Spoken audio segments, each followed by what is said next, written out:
ओ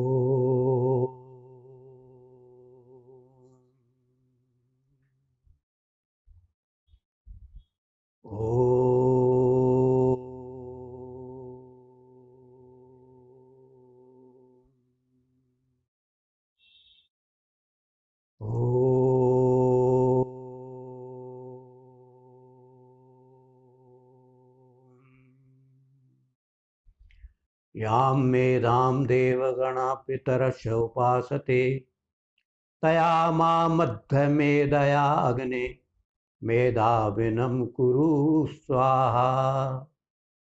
परमपिता परमात्मा से केवल बुद्धि के लिए याचना करनी चाहिए। विवेक प्राप्त हो गया, सब कुछ है। बुद्धि चली गई तो सब कुछ नष्ट हो गया। एक पशु इतना नाश नहीं करता जितना मनुष्य की बुद्धि जब चली जाती है वो नाश करता है। तो इसलिए सवेरे शाम रात जब भी मांगो, हे प्रभु मेरी मेधा बनी रहे, मेधा बनी रहे, मेधा बनी रहे। यही याचना स्वीकार करो, स्वीकार करो, स्वीकार करो। आज का चर्चा का विषय है मेरा पितृयज्ञ, जिसको पौराणिक लोग श्राद्ध या कनागत भी कहते हैं। क्योंकि मैं यूपी में रहा, मेरा समय ज्यादा यूपी में गुजरा है, तो वहाँ श्राद्ध नहीं बोलते, कनागत बोलते थे। और इस कनागत से वहाँ एक कथा जुड़ी हुई है। उसकी चर्चा मैं बाद में करूंगा। लेकिन हम लोग वैदिक धर्मी हैं, और मैंने जैसा कि बताता रहा हूं, ईश्वर ने हम चूंकि भोग योनि में भी हैं, भोग भी करते हैं और कर्म भी करते हैं। कर्म प्रधान है इसमें। कर्म की प्रधानता होते हुए ये कर्म क्षेत्र है हमारे लिए, और उसके लिए ईश्वर ने बहुत शेष व्यवस्था दी, जिसमें ऋषियों ने हमें आगे बताया 5 महायज्ञ का विधान किया कि ये 5 महायज्ञ नित्य प्रति करने हैं। संसार में भी सुखी रहोगे, और जब संसार से प्रयाण करोगे तो भी सुखी रहोगे। तो उसमें पहला ब्रह्म यज्ञ है, जो आत्मिक उन्नति के लिए है। दूसरा देव यज्ञ, जिसको अग्निहोत्र या हवन कहते हैं, वो शरीर के लिए है। अब तीसरा है ये पितृ यज्ञ। पितृ कहते हैं जीवित माता पिता, दादा दादी, नाना नानी, गुरु, आचार्य श्रेष्ठ, वृद्धजन अत्यंत श्रद्धा पूर्वक इनकी सेवा श्राद्ध कहलाता है।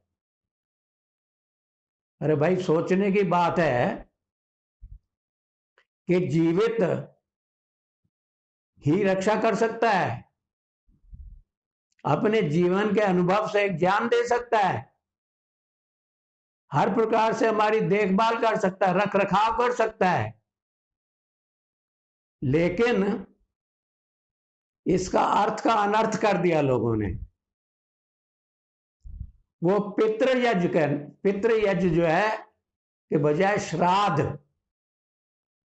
वो कहते जी श्राद्ध तो मृतक का होता है। अरे भाई सोचो कि ये पितृ न तो शरीर है न आत्मा है, इन दोनों का संयोग विशेष, ये पितृ हैं। अब देखिए, संयोग विशेष से जीवन मिला, और जब इसका वियोग हो गया तो फिर कहां से पितर रह गया? अगर आप शरीर को मृत मानते हो, शरीर को पितृ मानते हो, तो शरीर का तो दाह संस्कार विधि पूर्वक हो जाता है, वो धर्म का कार्य है। अगर आप नहीं करेंगे तो उससे क्या होगा? शरीर सड़ने लगता है। और अगर आप उसको पितृ को आत्मा मानते हैं, तो आत्मा को अगर आप उसी प्रकार से धरती में गाड़ देंगे या जलाएंगे तो पाप हो गया। ये विचारणीय विषय है, ध्यान देने लायक बात है कि पितृ मात्र वही है जो जीवित है और हमारी रक्षा करता है। अगर आप श्राद्ध आत्मा का करते हैं तो उसमें तो आत्माओं की पहले आत्मा की उन्नति माननी पड़ेगी एक दूसरे की बाद में। जो नित्य है वो नित्य कहां रहेगा फिर? आत्मा नित्य है, अविनाशी है, उसमें तो आत्मा का नाश हो जाएगा, अनर्थ हो जाएगा। उस वक्त संबंध बनता है जब शरीर धारण करता है, पुत्र बना, पिता बना, माता बनी, बहन बनी, जो भी बने, और जब ये शरीर ही छूट गया तो संबंध कैसा? और अगर आत्मा से संबंध मानते हो तो अनर्थ हो जाएगा। आत्माओं का संबंध एक बार माता बनी, वो आगे उसका पति बन जाएगा, बहन का वो हो जाएगा, अनर्थ हो जाएगा। तो ये आत्मा मतलब पितृ न आत्मा है न शरीर है, शरीर का जो विशेष जो है वो है। ध्यान देने लायक बात है ये। दूसरी बात, इसको ये पितृ पक्ष कहते हैं। हम कहते पितृ यज्ञ। यज्ञ के माने कि नित्य करने वाला, सेवा शुरूशा करो, उनका तर्पण नित्य करना है। जैसे देव यज्ञ अग्निहोत्र नित्य करना है, दोनों समय करना है, उनका भी सेवा ऐसी करनी है, श्रद्धा पूर्वक करनी है। अब इन्होंने पितृ पक्ष बना दिया। पक्ष के माने 15 दिन, वर्ष में 15 दिन इन्होंने तय कर लिए, और वो भी कौन से? कुआर के महीने में। 11.5 महीने कहां रह गए बेचारे वो। 15 दिन आपने व्यवस्था की उनकी, और 15 दिन में भी मात्र एक दिन का चयन करते हैं वो। और उनका कहना क्या है कि जी जो हमारे वो पितर है ना, वो सूक्ष्म शरीर से संसार में आते हैं। भैया एक बात सुनो, ये बात सही है कि सूक्ष्म शरीर छोड़ेगा तो सूक्ष्म शरीर, और सूक्ष्म तो जन्म मरण में साथ रहता ही है। लेकिन अगर वो सूक्ष्म शरीर से आते हैं तो पहले वाली देह को छोड़ेंगे, खत्म करेंगे, तभी तो आएंगे। तुम्हारी बात मान ली चलो, लेकिन वो सूक्ष्म शरीर से खाएंगे कैसे? भाई खाने के लिए तो स्थूल शरीर चाहिए, वो तो सूक्ष्म शरीर से आए हैं। तुम्हारी बात कह रहा हूं मैं, इस बात को स्वीकार, लेकिन मैं तुम्हारी बात को मानते हुए बता रहा हूं कि ऐसा है, सूक्ष्म शरीर से अगर आते हैं तो भैया एक बात, तो पहले वो खावेंगे या पहले वो ब्राह्मण खावेंगे? अगर वो खाते हैं तो ब्राह्मण का पेट कैसे भरता है? पेट तो ब्राह्मण का भरता है ना। हम छोटे थे, पंजाबी में श्राद्ध भी नहीं कहते, श्राद्ध कहें। मुझे अच्छी तरह याद है, 11-12 साल की उम्र थी मेरी, तो श्राद्ध का जब ये मौसम आता था कुआर के महीने में, तो हमारे माँ कह करी, पिता कह करी कि जा भाई पंडित को बुला लो। हम पंडित चंद्रभान थे शायद उनका नाम था, तो पंडित जी आज श्राद्ध है, आ जाना। अब पंडित जी उस दिन एक श्राद्ध थोड़ी 10 श्राद्ध करने उन्होंने। 2 घंटे बाद पंडित जी आए तो 2 घंटे तक भूखे रहे हम। क्योंकि मिलेगा तो तब जब श्राद्ध हो जाएगा। स्थिति क्या होती थी, पंडित जी ने बहका बहकू के जो कुछ भी कराना था करा लिया और बोले जी थोड़ा सा खीर दे दो, आधी पूड़ी दे दो। भैया पंडित जी श्राद्ध करने आए हो, विचारणीय बात है कि जब एक आदमी दिन में 25-30 लोगों का श्राद्ध करेगा तो खावेगा कैसे, खा ही नहीं सकता। तो झोला रखते थे, वो झोले में पूड़ी वूड़ी जो भी होती थी वो डाल लेते थे और छत पे उनके मैंने सूखते हुए देखी वो। उस समय क्या व्यवस्था थी, बूर गेहूं जो आटा छानते थे तो उसका बुरादा जो होता था, बूर कहते थे उसको, और इनकी रोटियां ये उनको बेचा करते थे। ये व्यवस्था थी। उन ब्राह्मण देवता से पूछो कि भाई एक बात बताओ, जिनका श्राद्ध हम कर रहे हैं वो कौन सी योनि में है, मनुष्य योनि में है या भेड़ बने हुए या शेर बने हुए या भेड़िया बने हुए हैं। तो भैया एक बात बताओ, शेर को इससे पूरी हलवे से क्या मतलब है, मांसाहारी है, उनको ये पता। और अगर भाई स्वस्थ हैं या बीमार हैं, अगर वो रुग्ण है तो उनको तो दाल का पानी देना चाहिए, औषधि देनी चाहिए। तो ये सब अगर विचार हम धैर्य से सोचे बैठ करके, मननशील है हम, परमात्मा ने बुद्धि दी है और बुद्धि का काम क्या है, भेद करने का, सत्य असत्य का।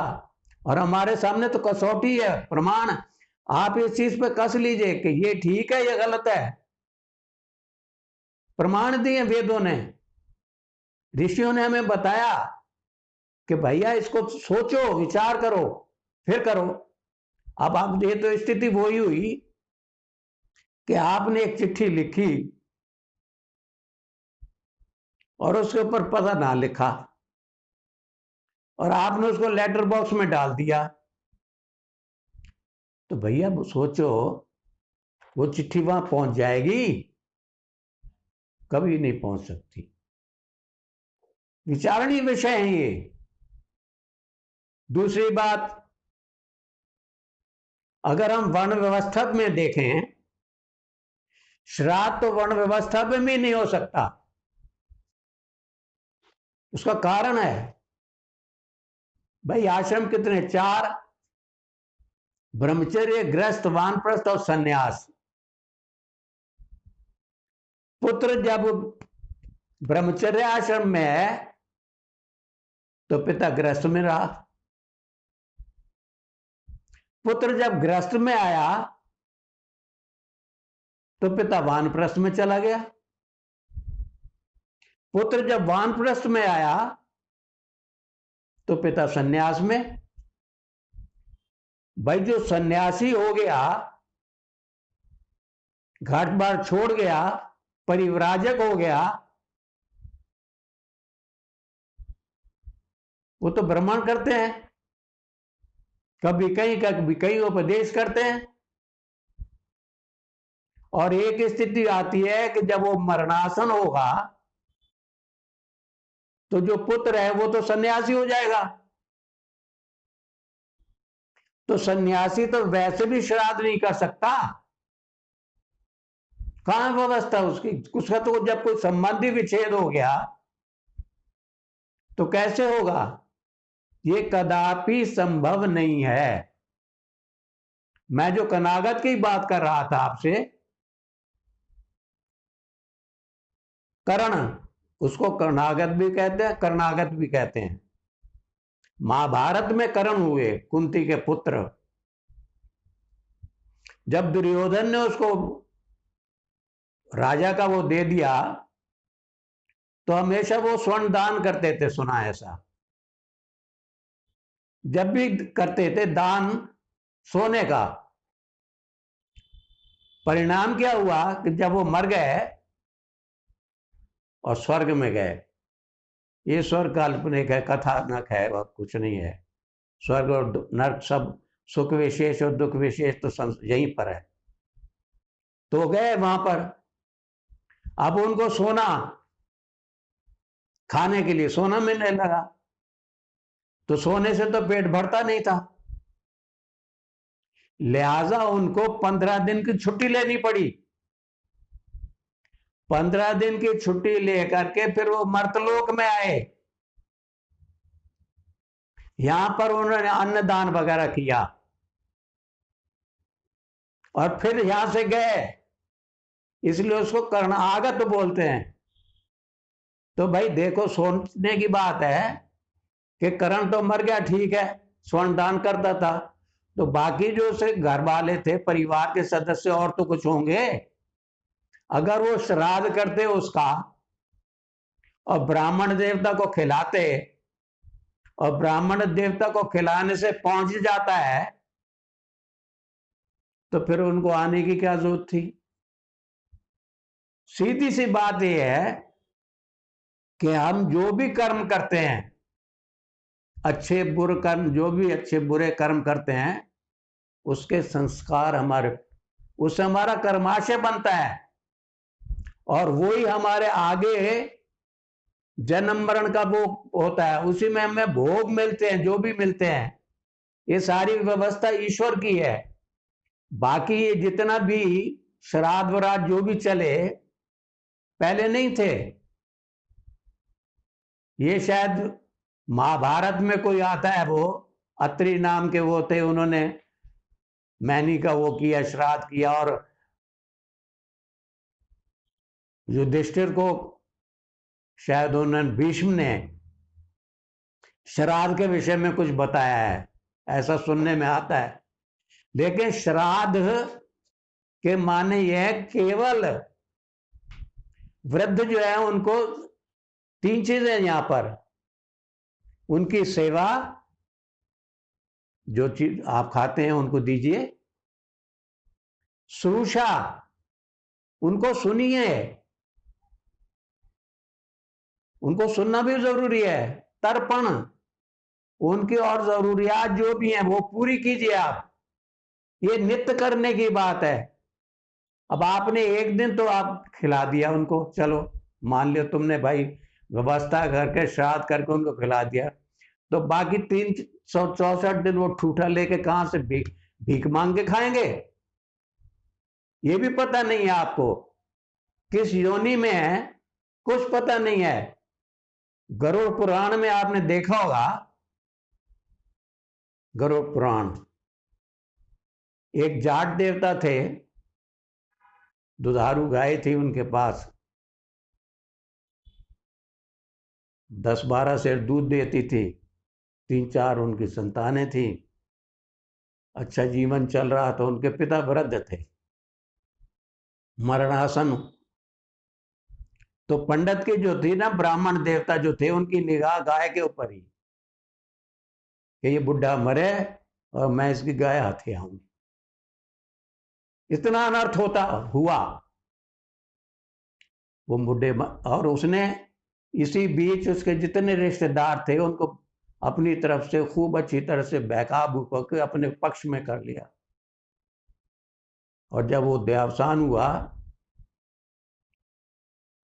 तो गोदान, शादी में तो कन्या के साथ कन्यादान होता, और मरे पे भी गोदान कराना है, गाय दान करो जी।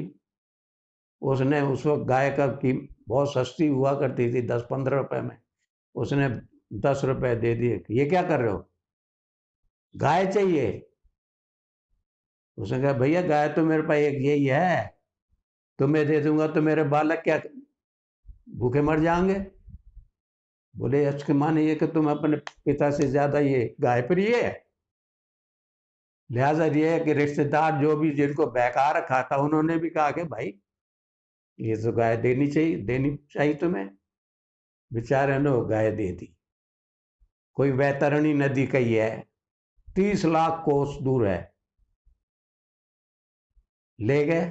वलटोई भी थी पीतल वाली, जिसमें वो जाट देवता धार करा करते थे।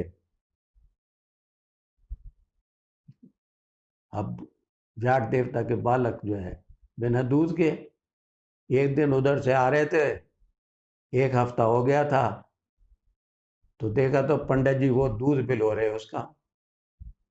और वही, तो पंडित जी तुमने तो गाय भेजी ना वहां। बोले कि भाई हमने दूसरी गाय भेज दी वहाँ।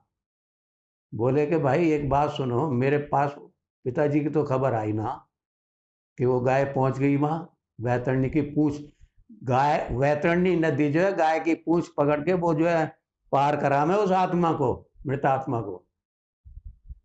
तो बोले जिस दिन चिट्ठी आ जाएगी मैं गाय दोबारा दे दूंगा। वो गाय ली और कि तेरा नाश हो जाएगा।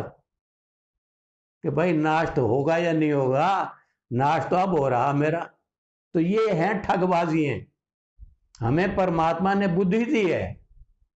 हमें देखिए, एक बात सुनिए, आप एक कमरे में बैठ जाओ, इधर खाना रख लो, बीच में चादर डाल दो, दूसरा आदमी बैठ जाए, क्या वो पहुंच जाएगा खाना? अगर खाना पहुंच सकता है तो बाहर जब जाए तो खाना बांध के उसका ब्राह्मण को खिला दो, उसको पहुंच जाएगा।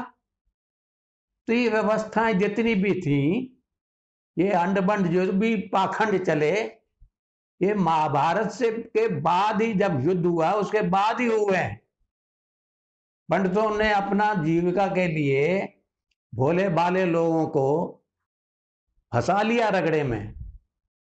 बच्चों के मुंह से दूध छोड़ छीन करके उन पंडितों के पेट भरने लगे। और जब तक अकल के अंधे और गांठ के कच्चे लोग रहेंगे, इनकी पेट पूर्ति होती रहेगी। हमें सोचना चाहिए, हमारे पास हर चीज है। हम अगर विचार करें तो जो चीज हमें रोज करनी चाहिए वो साल में एक बार करने से क्या लाभ होगा? ये मात्र इस वजह से किया इन्होंने कि चूंकि यज्ञ रोज होते थे, पितृ यज्ञ रोज होते थे, तो पंडितों को मिलता कहाँ, मिलने का वो ही नहीं था। इन्होंने ऐसा पाखंड फैलाया कि जी वो तो ठीक है तुम दे रहे हो, लेकिन जो मर गए उनको कहाँ से मिलेगा? उन्होंने ये अपना दिया ना प्रपंच, जैसे पोप लीला करके लोगों को बहकाते रहे। और ये आज तक हो रहा है।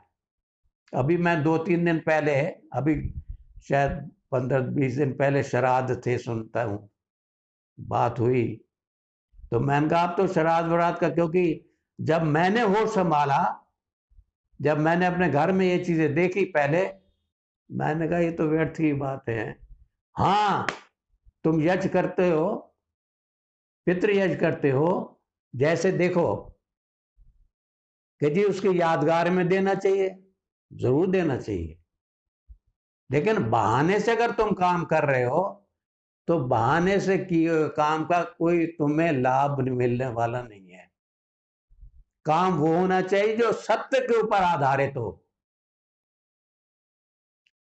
अगर आप मान लो आपके पिता हैं या दादा हैं या नाना है, नानी है, जो भी हैं, जिस तिथि को उनको स्वर्गवास हुआ, जिस तिथि को देहावसान हुआ, उस तिथि को, उस दिन को आप जाकर के जो भी आपकी यथाशक्ति जो कुछ भी आप देना चाहते हैं, जाकर के अंध विद्यालय में दो।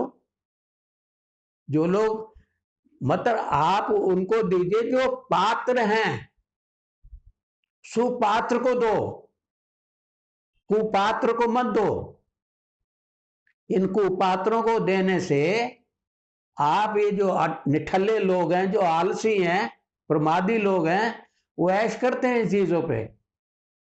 आप दीजिए, लेकिन उस तिथि को, जैसे राम नवमी है, कृष्ण जन्माष्टमी है, एक तिथि को मनाते हैं ना हम लोग। अरे भाई उनका भी जो कुछ करना चाहते हैं आप करिए, कोई मना नहीं करता आपको, लेकिन उस तिथि को करो तब तो ठीक है। लेकिन साल में करो, और वो भी केवल कुआर के महीने में, मरा वो किसी और में, चैत्र में, तुम कुआर में कर रहे हो तो क्या औचित्य है उसका? और एक दिन, अरे भैया रोज करो, यथाशक्ति करो, लेकिन सोच के करो। मनुष्य मननशील है। देखिए सीधी सी बात है, जो करो सोच विचार के करो। जो बिना विचारे करे तो अपना काम तो बिगाड़ ही है वो। तो इसी के साथ मैं अपनी वाणी को विराम दूंगा और प्रभु से प्रार्थना करूंगा कि सबको सद्बुद्धि दे प्रभु, ताकि विवेक जागे और हम जो काम करें, जो श्रेष्ठ काम है, माता पिता की सेवा श्रेष्ठ करनी चाहिए। आज संस्कृति, आज तो इतना बिगाड़ हो गया है, पहले के वृद्धाश्रम हुए करे, कहीं नहीं सुने थे। आज माता पिता जो इतना त्याग तपस्या करके संतानों को बड़ा करते हैं, और जब बालक बड़े हो जाएं तो क्या करें, उनको वृद्धाश्रम भेज दें। ये अव्यवस्था व्याप्त हो रही है। ये हमारी संस्कृति नहीं है, ये विदेशी संस्कृति है। विदेशी संस्कृति ऐसी आ गई हमारे कि हम न तीतर रहे न बटेर, बीच में लटक गए। सोचो, अरे भाई हम वैदिक धर्मी, वेदानुकूल जीवन यापन करो, सुखी रहोगे, स्वस्थ रहोगे, सुरक्षित रहोगे, स्वयं सुखी रहोगे, प्रसन्न रहोगे, प्रसन्नता बांटोगे, दुखी रहोगे, दुखी बांटोगे। तो इसलिए मनुष्य है, मनुष्य बनो। मानव धर्म क्या है? सर्वे भवन्तु सुखिनः, सर्वे सन्तु निरामया, सर्वे भद्राणि पश्यन्तु मां कश्चित् दुःखभाग् भवेत्। ओम शांति शांति शांति।